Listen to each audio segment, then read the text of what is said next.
Bonjour, aujourd'hui on va voir les différents masques disponibles sur le marché et ce qu'ils filtrent. C'est parti. Le bandana ou l'écharpe. Vous imaginez bien qu'il ne filtre pas les virus.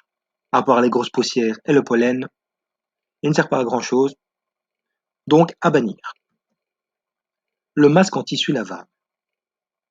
Ce qui est clair, c'est que les spécialistes le disent, c'est qu'il est totalement inefficace. Mais c'est mieux que rien. Pour éviter d'en mettre partout on éternue, c'est bien. Mais il est faux de croire que l'on peut être protégé par ce masque en tissu. Donc attention, le masque chirurgical. Bon, ici, il faut bien comprendre le principe du masque, c'est qu'il protège à sens unique, c'est-à-dire qu'il retient uniquement les particules. Donc ça veut dire que si vous êtes contaminé et que vous portez ce masque, ça peut éviter de contaminer les personnes autour de soi. Mais ça ne permet pas de protéger quelqu'un des personnes contaminées qui se trouvent autour d'elle. Bon, j'espère que vous avez bien compris. Le masque de chantier certifié EN 149. Ceux-là, il faut bien les porter. S'ils sont bien portés, ils peuvent être efficaces. Mais ils n'épousent pas très bien l'anatomie du visage. Et donc ça crée des fuites. Et s'il y a des fuites, il peut y avoir contamination. Donc attention avec ceux-là aussi. Maintenant voilà, là on monte d'un cran au niveau sécurité, masque FP2. Cela filtre l'air entrant et l'air sortant. Donc voilà, on est protégé avec ce masque-là.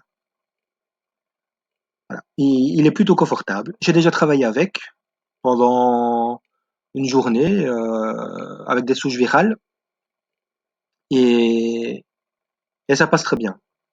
Hein, on a chaud, c'est vrai que ça irrite et, et à la fin on est content de l'enlever. Bon maintenant je pense aux corps soignants qui le portent pendant des heures et des heures et plusieurs jours d'affilée.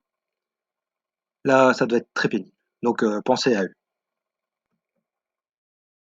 Maintenant ici on a des plus filtrants que les FP2, c'est les FP3. En fait, on peut même aller jusqu'à les utiliser contre les particules de l'amiante, du plomb. Il faut savoir que de rares masques anti-pollution disposent de cette norme, donc c'est le must.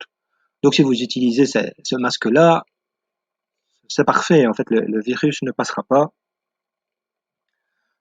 Enfin, il est génial, quoi. Donc voilà. Et ce qui est encore mieux, c'est qu'on peut le trouver avec des filtres interchangeables, ce qui évite de devoir le jeter tout le temps, tout le temps. En fait, il suffit de changer le filtre à chaque fois. Donc on a un seul masque qu'on le réutilise en changeant les filtres. Surtout pas oublier de changer les filtres ou les masques. Les masques, il faut jamais les garder pendant 10 heures d'affilée. Le même masque, ça ne sert à rien. Il va te saturer et il ne fera plus son devoir de filtration. Donc, il faut le changer. Donc, surtout, n'oubliez pas, sortez couverts. Merci d'avoir regardé ma vidéo et à bientôt. Salut!